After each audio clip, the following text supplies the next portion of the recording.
Welcome to the Ernie Chambers Show.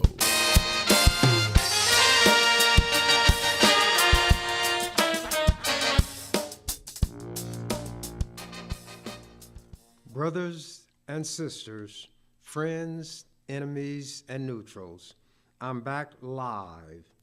As with many things, that declaration will make some people be pleased, others will be greatly displeased. But we have to understand that things in life don't always go the way we want, nor the way we expect. So that's where the Boy Scouts motto comes in.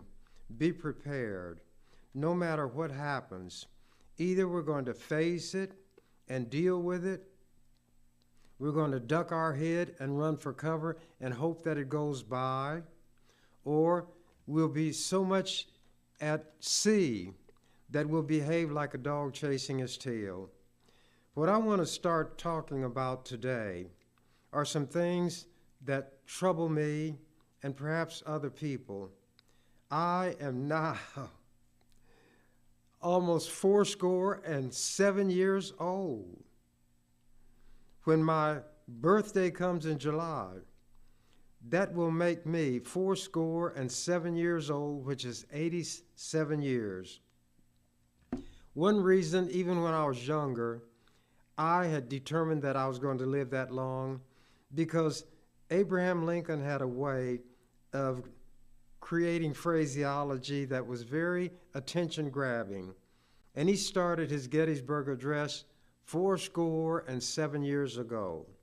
Our forefathers brought forth on this continent a new nation, conceived in liberty and dedicated to the proposition that all men, he didn't say women, are created equal, are endowed by their Creator with certain inalienable rights, among these life, liberty, and the pursuit of happiness. So I wanted to be able to say, 77 years ago, my parents brought forth on this continent a brand new baby, conceived in love and dedicated to the proposition that he would do something with his life that would justify our having gone through what it took to bring him into this world. Both of my parents have long ago left. I'm not in a position to know whether once somebody leaves here, they are conscious of what goes on. But we create our own world, we create our own universe, we create our own reality. So when I want to become whimsical and create a world, that world has as at least two of the inhabitants, my mother and my father, so that they can hear this declaration. As I said, 77 years ago, my parents brought forth on this continent a new person, conceived in love and dedicated to the proposition that he would do something worthwhile in his life that would make us proud, make us understand and feel that what it took to bring him here was not done in vain. It is difficult for us to make judgments about ourselves. And I'm going somewhere with this today, but I needed that introduction. Being 86 years old, people think that I'm too old for anything other than to be 86 years plus however many days come after that I'm walking, talking, breathing, and conscious. But it does put me in a position to be conscious of the problems that older people have in our society.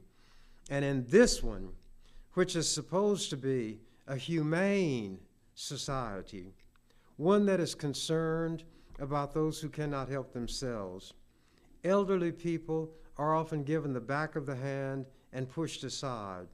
There are not adequate services. There are not caregivers who are adequately trained. And for those who are, this state, under current Governor Pillen and others before him, would not appropriate enough money to make it feasible for competent caregivers to function. Unlike flowers, they don't live on air, sunshine, and water. They eat food and need food and nourishment just like you and me. They have bills to pay. Many times these facilities have to catch as catch can when it comes to employees. Those who would have some ability may not want to work for the minimal salary that a particular facility would give, so all they would do is make up the complement or the number of people who need to be there. I've always lived in Omaha. I've always lived on what is called the North Side. I currently live not many blocks from where I was born. I'm not going to tell you where I was born, the street.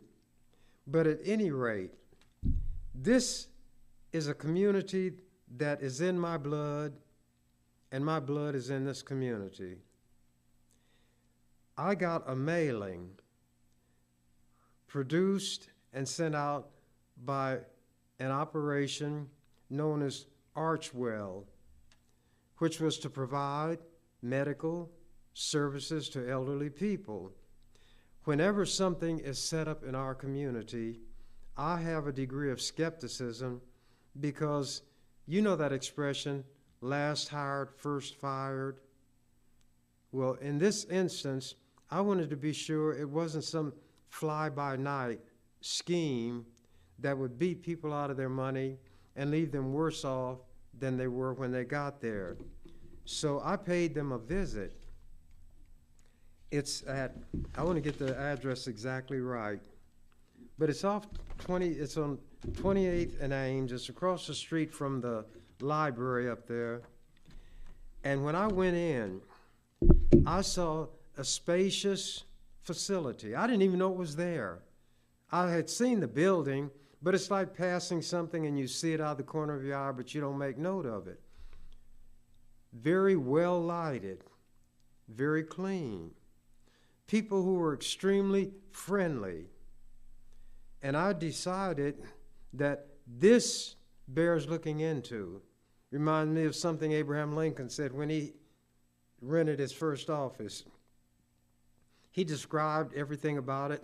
He said, and in one corner, there was a rat hole, which bore looking into.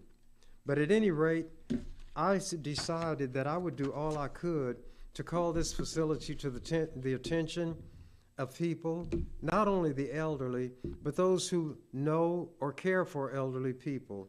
So I'm going to read what they put out and not try to paraphrase. Archwell Health. Dear valued member, how do you become a member? Go up there and tell them that's what you want to be.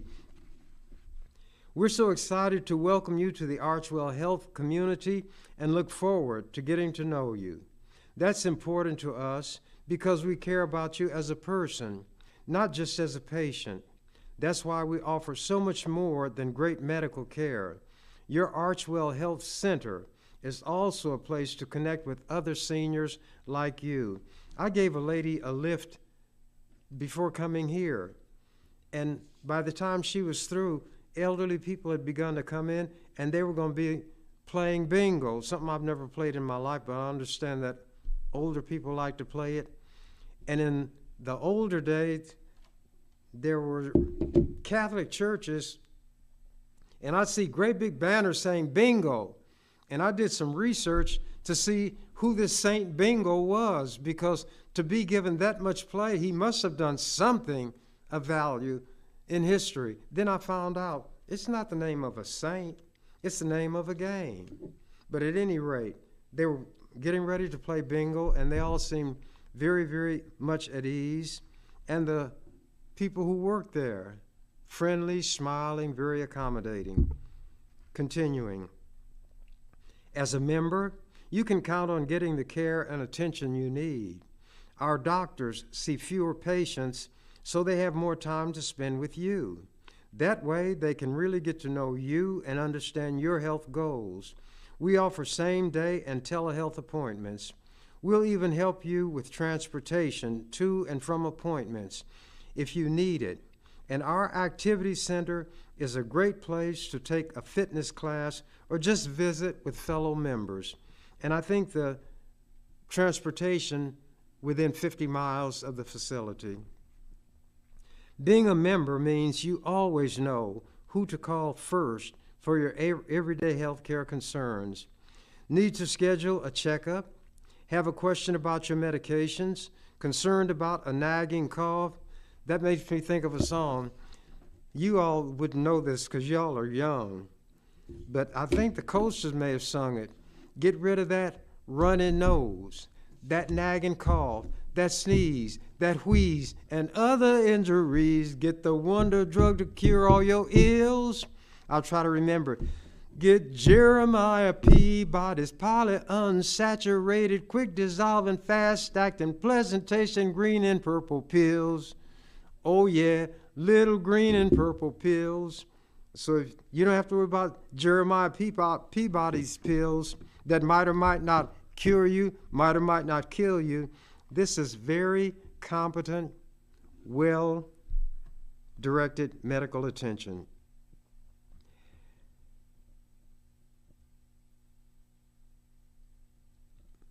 At your first appointment, our goal is to learn all about your health concerns, challenges, and goals. After that, it will be important to schedule your recommended preventative health screenings. Staying up to date on your health is our best way of helping you get the most out of life.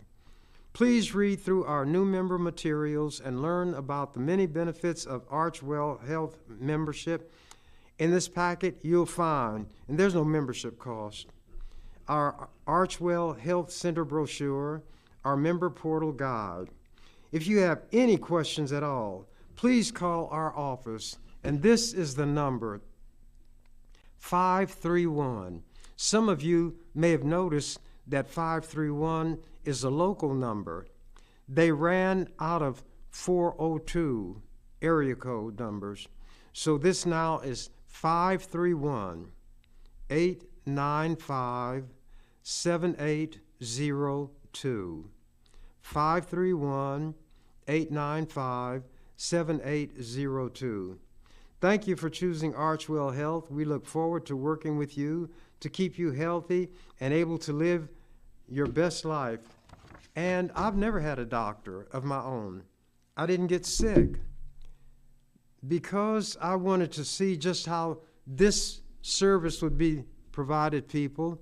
I submitted myself to an examination. They took my blood pressure, and naturally there were people in the room, assistants and so forth. And as they looked, they kind of looked at each other and gave me the reading. And they told me what it was, numbers over such and such. I said, well, is that a good reading? They said, good. It's perfect. I wish my blood pressure reading was like that. Well, with the pressures that sometimes, are brought to bear on me, I just thought my blood pressure might be sky high, but it wasn't.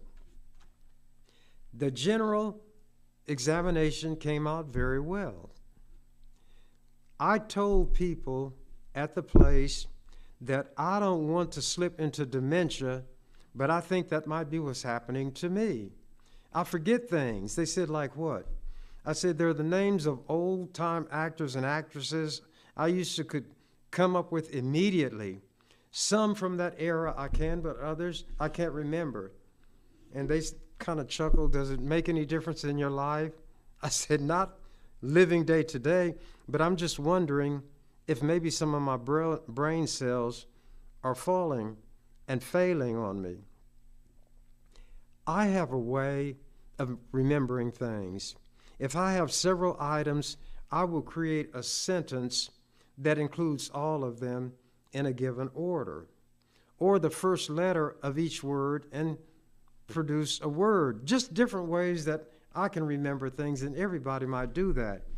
So they gave me 3 words, unconnected, unrelated: banana, chair, sunrise. And we talked a while. Then they said, What are those three words? I said, banana, chair, sunrise. They said, well, nothing's wrong with your memory. I said, well, maybe I cheated. They said, what do you mean? I said, the banana sat in a chair and watched the sunrise. That's why I put it in my mind so I could remember. And they said, however you remember things, if you remember, and if you can remember what you gave yourself to remember, you don't have that problem. They didn't seem upset. They didn't seem anxious. They didn't rush. There were other situations that I discussed with them, like my cholesterol. There's good cholesterol, bad cholesterol. I don't know one from the other. But if you got the bad cholesterol, that's not good for you. So I had a reading taken on that. And it's slightly high, so I got a prescription, which is the first prescription I ever had in my life. Oh, one other time, many moons ago, many years ago, when I was a young lad and a freshman at Tech High School, which no longer exists as a school, the building is there, I played football, and I played on the line. And nobody was much bigger than anybody else in those days, so you didn't have to be huge. And this one guy, when he was trying to come through the line, I wanted to block him, and his knee came up and hit me in my nose. It started bleeding profusely. We were allowed to take home our jerseys, and I had a green one. The blood flowed into it, and it turned purple. When I got home, naturally, my mother was worried, so she took me to the doctor, and the doctor looked me over. He said, well, he got a bloody nose, but he's going to be all right. However, I'll give you these drops. I remember taking the drops. I'd lay on the bed, let my head hang over the side, and she'd put the drops in, and it tasted like I imagine cardboard tasted. She didn't want me to play football after that, and I acceded to her wishes, and as a result, I became a state senator rather than an all-pro linebacker in the NFL, the smallest in history. Now, I'm mentioning these things to let you know that this place I'm recommending is not one I would recommend if I wouldn't take advantage of those services myself. Those of you who don't have confidence in doctors, go to this facility, and it will, I won't say restore your confidence, because maybe you never had it. You will be put at such ease, and you'll be glad. And if a family member takes you, it will be a load off their mind. And I asked them, would they mind if I read some of this material? And they said, not at all. They want to publicize it. So I'm not going to read everything, but I wanted to give you some background. We're not your typical doctor's office. We see fewer patients, and I read that in the other one. We make health care easy for you by providing complete primary care in one convenient location. We offer exceptional senior primary care and so much more. As an Archwell Health member, you'll have a complete health care team focused on your well-being. In addition to your doctor, your healthcare team, your healthcare team will also coordinate any surgeries, specialty care, or telehealth visits you may need. We go beyond treatment to offer you comfort, convenience, and peace of mind. But our centers are more than just doctors' offices. They're vibrant communities where you can enjoy fitness classes, board and card games, and many other social activities. It's a great way to connect with other seniors like you, and maybe even make a new friend or two. Becoming a member is as easy as 1, 2, 3. Step 1, schedule a new member appointment. Now, the presumption is that everybody uses what I call the gadget, the computer. I don't use it to this day, but I managed to get where I need to go on time. But I'm going to read what they put. Visit Archwell Health, 3 words, ARCHWELL, Health, HEALTH, naturally, .com/live well. The word live is capitalized and the word well is capitalized. Or call to schedule a new member appointment. You're also welcome to drop by for a tour. Step 2, attend your new member appointment. Here you'll meet your healthcare team and build a plan that's right for you. Be sure to arrive 15 minutes before your appointment time. Bring your medications, your insurance card, a photo ID, and a list of your previous doctors. And if you don't have all of these things, go anyway. You can get help on anything that you need. Step 3, schedule regular wellness visits. Wellness visits are a vital part of a successful care plan. In addition to regular checkups and labs, wellness means taking preventative steps like exercising and eating a healthy diet so that you can keep doing the things you love. Come see how we're changing senior primary care at Archwell Health. Caring makes all the difference. And I want to see if I've got the exact address.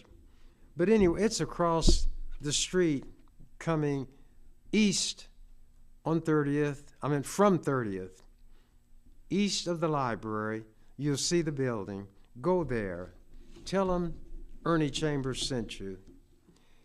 People have a way of rationalizing when there are serious issues, and by rationalizing, I meant trying to look away from them as though they don't exist. COVID is still here.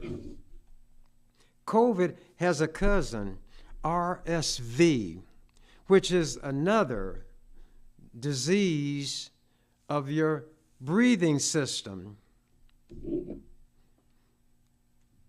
You want to be aware of these ailments. I don't just talk a good game, I want to play a good game. I got my COVID shots and boosters. I get a flu shot every time flu season is upon us. And this time around, I got the RSV shot. Again, because my memory might fail me, I had to remember how to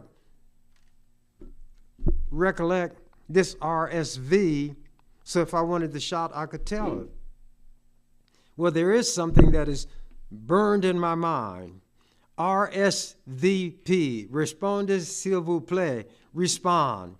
So RSV and drop the P, and there it is for me. So flu shot and RSV I got together. Every COVID booster that was due, I would get. I'd gotten them at Charles Drew Health Clinic. I wrote an ode, which is a rhyme of praise, to COVID-19. The word COVID is an acronym. That means you take the parts of letters and put them together and create a word. The coronavirus has been here, but there are different mutations and different types. So CO is the coronas, is for corona. The VI is for virus. COVID, COVID would be coronavirus, and the D stands for disease. So COVID is the acronym for coronavirus disease and the -19 of 2019. And that's how they identify it. Here it is. I name things. Cyrus the virus, extremely desirous of raging like uncontrolled fire. Cyrus the virus did pen on papyrus, Would that all humans expire. Cyrus the virus does not admire us. If it could have its own way, it would inspire us, then would require us by recklessness ourselves to slay.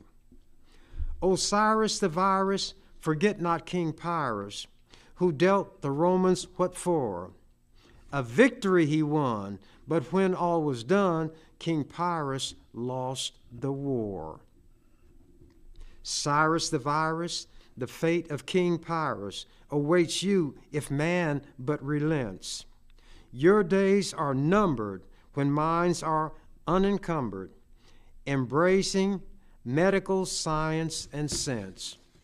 Cyrus the virus will not make us all expire, but there are people who listen to these so-called anti-vaxxers. They're against all vaccinations. Some of them even say there are tiny microchips in the COVID vaccine that will monitor everywhere you go and everything you do. Have you ever heard such a crazy thing in all your life? A chip that's small enough to go through that very tiny needle that carries the vaccine into your system also has microchips. What kind of machine is going to make the chip? What kind of machine is going to program a methodology of tracing and charting all your movements? Does that make sense to you? Well, these anti-vaxxers are not sensible people. They don't want vaccinations of any kind. Right now in Florida, their general, whatever they call it, their head medical doctor, has said that vaccinations for measles should be voluntary. He'd recommend it, but it wouldn't be required anymore.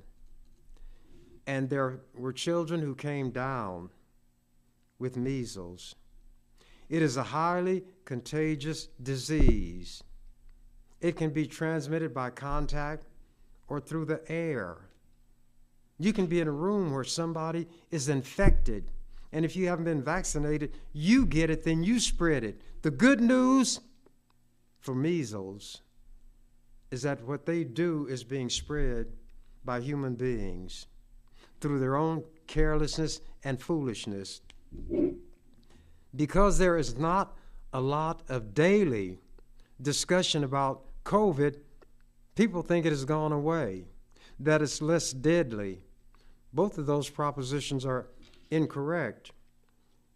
This paper that I have here is dated March 13th, 2024, and that would be Wednesday.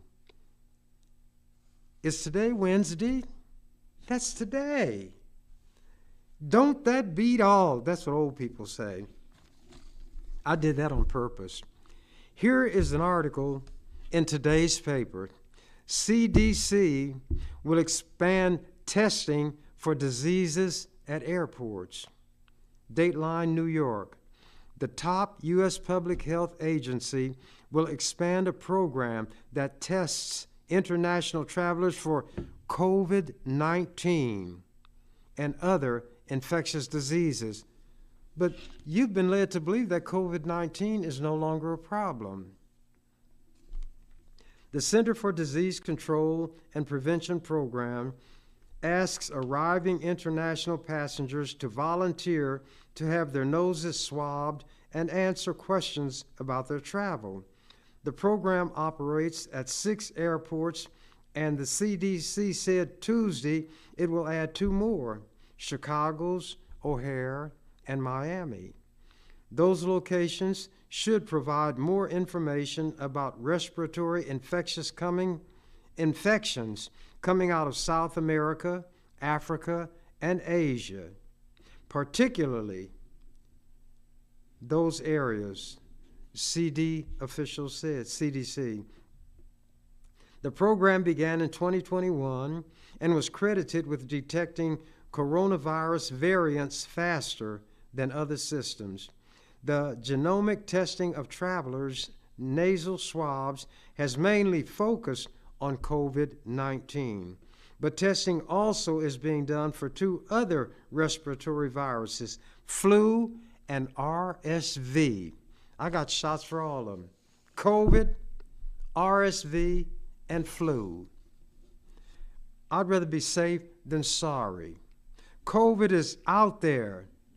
The rhyme that I wrote for COVID, it still applies now. And this part about COVID's days being numbered, when minds unencumbered embrace medical science and sense. Some people remember the Kennedy clan. JFK, John Fitzgerald Kennedy, was president. He was assassinated. While president, he appointed his younger brother, Robert Francis Kennedy, Attorney General. So there's JFK, RFK. Robert was assassinated also. He had a son. His name is Robert F. Kennedy Jr., and he went haywire someplace, and he is now what's known as an anti-vaxxer. He is against people being vaccinated. He is going to run as a third-party candidate for President of the United States. To show what an idiot he is, two people are being considered by him to be his vice presidential running mate. One is Aaron. He was the quarterback for Green Bay. I can never think of his name. That's dementia sneaking up on me. And then this guy who was the wrestler, who through some quirk became the governor of Minnesota. These could be called the three fools or the three stooges, but they're people who will follow what they say. I'm going to read something that I had written a few months ago. It appeared in a column called Midland's Voices in the Omaha World Herald. Headline, Irresponsible Anti-Vax Claims Mislead Black Nebraskans. I love my people. How can I not help but it? When I am of them, they are of me, we are of one blood. But in reality, all human beings who live now, ever have lived, or will live, based on the Bible, of one blood are all nations. Therefore, we can give an answer to the question that Cain put to God when there were only 4 people on the earth: Mother Eve, Father Adam, Cain, and Abel. And one of them was a murderer and one was a victim. And for some reason, Cain fell out with Abel and smashed his brains out. And when God came through the Garden of Eden where the 4 of them lived, asked Cain, "Where's your brother?" Cain got a sneering look on his face. God's supposed to know everything. So he put a question back to God. He answered the question with a question. Am I my brother's keeper? God did not answer the question. No verse anywhere in the Bible directly answers that question. When I was young, I was raised in a religious straitjacket, so to speak. Not S-T-R-A-I-G-H-T, a straight line. S-T-R-A-I-T, a straight, which means it doesn't have any sleeves on it, and they tie a belt in your back, around the back, so you can't do anything. Raised in a religious straitjacket. I was always studious. I had trouble recognizing my letters when I was young, so I studied them. I mastered them. And to show you how dementia is getting me and how it turns me around. You all say A, B, C, D, E, F, G, H, I, J, K, L, M, N, O, P, Q, R, S, T, U, V, W, X, Y, and Z. But I remembered them. I think I got them right. But being messed up like I am, I'm backward. Z, Y, X, W, V, U, T, S, R, Q, P, O, N, M, L, K, J, I, G, F, D, C, B, A. I say it backwards. So maybe dementia hasn't got me completely. But at any rate, that question was not answered. But there was a verse, and I cited it, of one nation, of one blood are all nations of man. There was a British poet named John Donne, and he wrote a poem, For Whom the Bell Tolls. And he talked about, England, that was the parallel he was going to draw for what he wanted to say, that if a clod of dirt fell washed from the shore of England, England was so much the less because of that.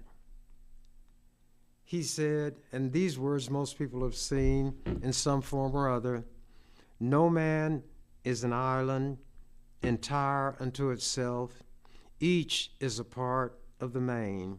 Went on and then said, every man's death diminishes me because I am a part of humankind. Therefore, seek not to know for whom the bell tolls, it tolls for thee. When somebody died, they tolled the bell. They rang the bell. So I put all those things together. Of one blood come all nations of men. Every man and woman is a part of this whole. No part of it can be cut off without diminishing the totality. So, the answer that I give to the question that God gave Cain, and which Cain ignored, to the extent that I'm able, I am my brother and my sister's keeper.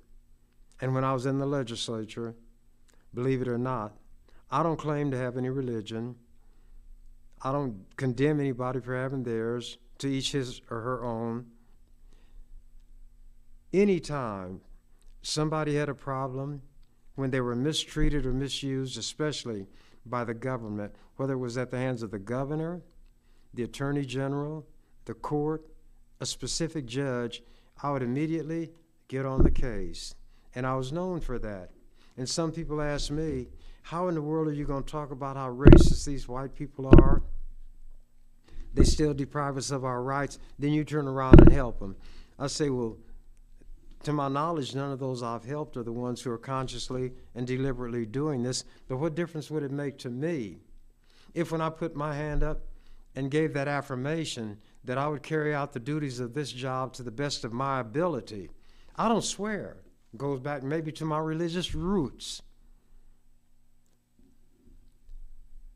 These people call themselves Christians. Their authority is the Bible, which they call the Bible. That must not be true.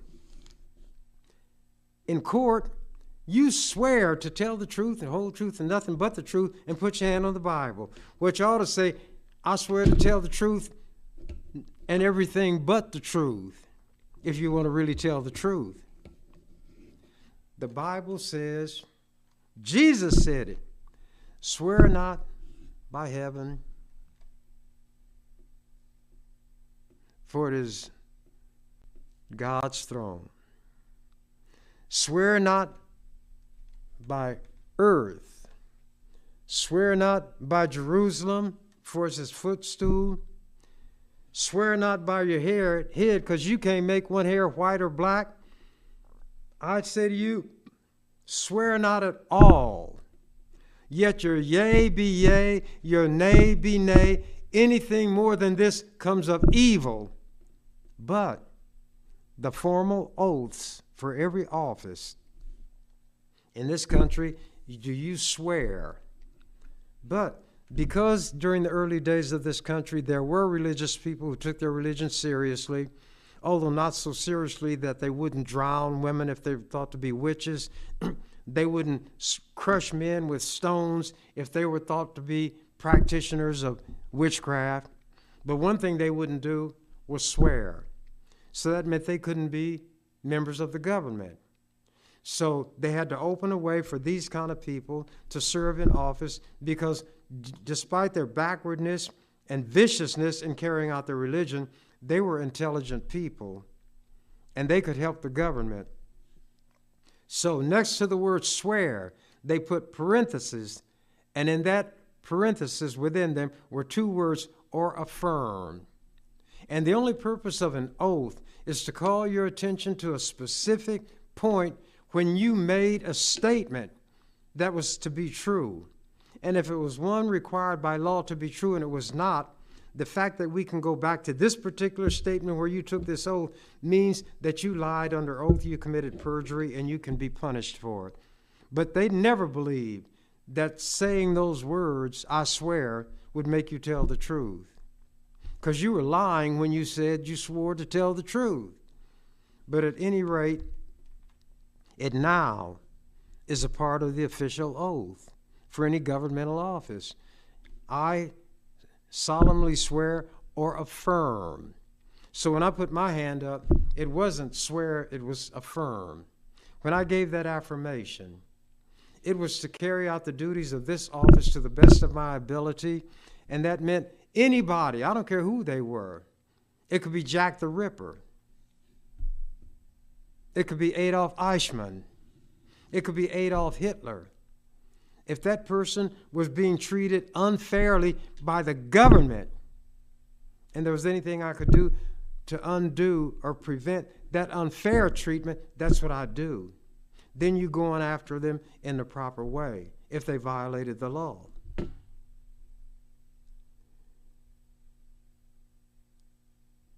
I have my own way of looking at life and living it, and other people do too. But there comes a point when we have to acknowledge that there are people who know more about certain things than we do, and we'd be wise to listen to them. You all have heard of AI, artificial intelligence. This is where machines that generate, I call them machines, they're devices. They can do things that human beings can't do. So I tell people, the machines, men who create machines like that are geniuses, but the true magicians are the machines that build machines. And machines can build machines that the human being who created that machine that builds machines cannot build. And now they're worried about what this artificial intelligence will do. They hear things, but they don't go to the background for it. There was a book written by an 18-year-old girl named Mary Shelley called Frankenstein. People think that because of what they've seen in the movie, especially with Boris Karloff stumbling and got his hands out in front, strong as an ox and deadly. Frankenstein was the name of the doctor, Victor Frankenstein. He wanted to use electricity to bring life into dead tissue. So he constructed a body, put a brain in it, used electricity, and brought the creature alive. People called it a creature, but he was given a name. Guess what his name was? What was the name of the first man? Adam. The name of this person that Dr. Frankenstein, Victor Frankenstein, created was Adam. I deliberately went on that path, and I'm going to finish it, But I want to go back to the Garden of Eden. Let me finish Frankenstein first. He was very big, about 8 feet tall, and he had scars where he'd been stitched together. His lips were black because blood wasn't flowing like it ordinarily should. He was very intelligent. He could speak several languages. He could read, but he was ugly. A little girl had been drowned, and he brought the body, and people looked, and because of him, they jumped to a conclusion that he had killed the little girl, and they attacked him. He said, "Beware, lest you make me the monster that you say that I am." But he couldn't be around human beings anymore after that, and he knew it. So he went to Dr. Frankenstein. He said, "The worst thing you did to me, the greatest injustice you committed against me, was that you made me conscious of myself. You made me aware that I am, that I exist, and I am also able to see the horror that people experience at the mere sight of me. And when I had been chased and was tired, thirsty, I came to a stream. The water was placid. It was like a looking glass. And when I bent over the bank to drink, for the first time, I saw what I looked like. And I knew why people were horrified." He said, "What I want you to do is make me a mate. You were unfair to me." And his voice choked. I might be able to duplicate it, but I'm not going to try. He said, "Everything has a mate. Every animal of every kind and variety has a mate. Even Satan, Lucifer, when he rebelled against God and was thrown out of heaven, there were angels that accompanied him. Everything on this earth has a mate except me. I want you to make me a mate." So to make the story, long story short, Dr. Frankenstein made him a mate, but then he said, "This man is so powerful, if I had another one, the two of them could take over the world." Remember, this is a story written by an 18-year-old girl. They couldn't do it. So he destroyed what he had made. And the monster saw him destroyed because he'd been watching him, and he was furious, and he told the doctor that he was going to track him down. He'd make him miserable. And it would come to him on his wedding night. So Dr. Frankenstein did get married, and he thought that the monster was going to kill him. Then he heard this blood-curdling scream, and he had miscalculated. The monster meant he'd kill his wife, which was done. He killed Frankenstein's wife.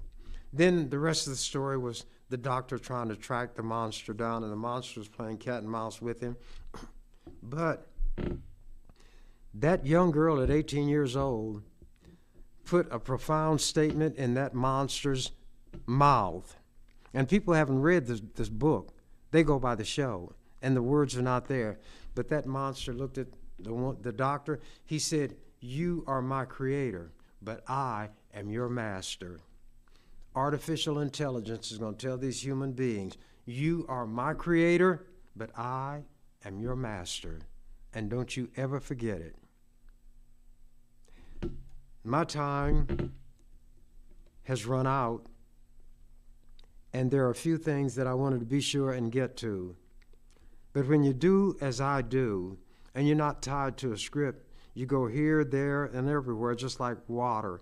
If there's not some impediment, it'll just keep spreading. That's why they build dams, dikes, and whatnot to keep the water under control. I'm going to be doing these programs, and I will stray from my topic from time to time. Because when I do these, I'm talking in my mind to people. Maybe there's only one person, maybe none, but I don't know. But if there is only one, if there are some, I want to show the regard and respect for you that I have, even if you disagree with everything I said. I'll take seriously your ability to think and reason, and although you cannot talk back to me, I will, to the best of my ability, make clear what I'm trying to get at. Now I'm going to say something real quick. If there are only 4 people on the earth, Adam and Eve, Cain and Abel, then there were 3 when Cain killed Abel, and he said, people say you have the death penalty because God said, if man sheds blood, by man's hand shall his blood be shed. Cain told God, when God told him, you're out of the garden, get out of here. Cain said, every man's hand will be raised against me. I cannot go anywhere without people being against me and killing me. So God put a mark on him. Why? So that nobody would raise his hand against Cain. Now here's the question. Where did all these other people come from who would be raising their hand against Cain when there were only 3 people left on the earth, Adam and Eve and Cain? If Cain was driven out of the garden, if Adam and Eve had other children, by the time they became adults, they couldn't do anything to Cain. But Cain went to another place and took a wife. So even the Bible is flawed, but people don't read it that way for themselves. They listen to what people tell them. So there may have been more than one creation, the one that the Holy Bible talks about, and then another creation that it does not mention in detail, but it lets you know there was a second creation because God created other human beings, and from one of those other creations, Cain took a wife. You all don't think about that, do you? Because we're not taught to think. We're taught to parrot. Give back what people put in our head. If you think as a child, they say, you trying to get smart with me? No, you're trying to just get smart. And they'll say things like, I'll slap you so hard, I'll slap you into the middle of next week. The violence, because they're so much bigger than the child. But that man who would say that to a child wouldn't say it to Mike Tyson because he's a coward, he's a bully, he's cruel, and he's not using the brain cells in the way that they should be used. Now, if people started out watching this and then decide not to watch it, I don't know that you're not watching it. And what I do is not based on whether anybody watches it or not, but based on an agreement that I made to present the information that I think I ought to present. Maybe somebody else would say, I wouldn't say that. Well, because you're not me. Maybe I wouldn't say what you say. And that's why there are so many people, so many different points of view. And if we were wise, we learn how to come together and each give his or her contribution to a common pot. Instead of us fighting each other, snipping at each other, we might produce, so to speak, an intellectual stew that makes us all better than what we were. Because I learned from you, you learned from me, and when we put what both of us learned together, we come up with a third item that's better than either of the other two alone. You were given a brain. You were given a mind. Make the most of it.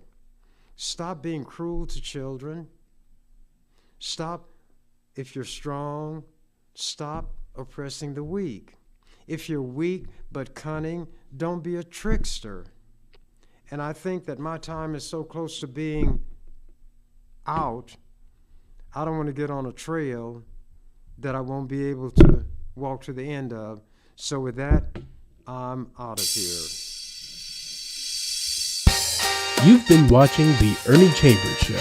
If you'd like to leave suggestions, email us at ewcfacts@gmail.com. That's ewcfacts@gmail.com. This is an EWC Communications production.